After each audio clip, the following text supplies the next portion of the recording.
of sacked top judges, the beginning of a new era.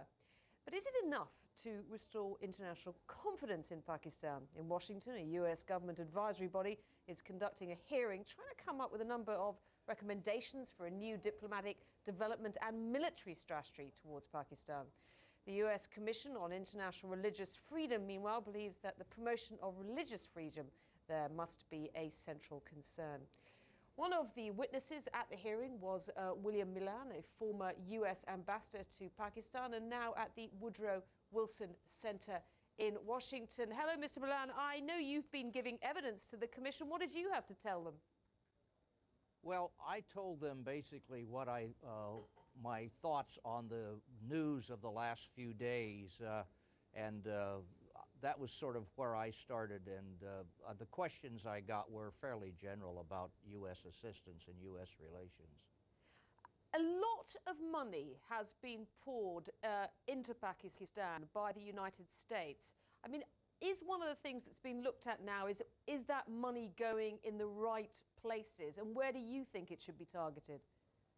Well, yes, as a matter of fact, my understanding is that the Obama administration is taking a real deep look at that question, among others, with regard to Pakistan, and shifting its lens a little bit about Pakistan. I believe that just in terms of our assistance packages, there will be a great deal more emphasis on economic assistance, and I say that's broadly writ, meaning assistance to both the social sector and the economic sector. Rather than just concentrating on military assistance, where a lot of the aid has gone before. I mean, what about there will continue to be military assistance, but that will also shift to a much more concentrated effort towards counterinsurgency.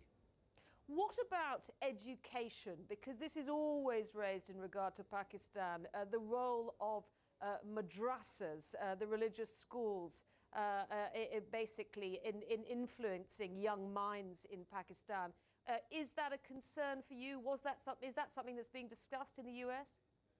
I hope so. That is certainly a concern to me, and I've been saying that we should have been helping Pakistan with its educational system for the last 30 years.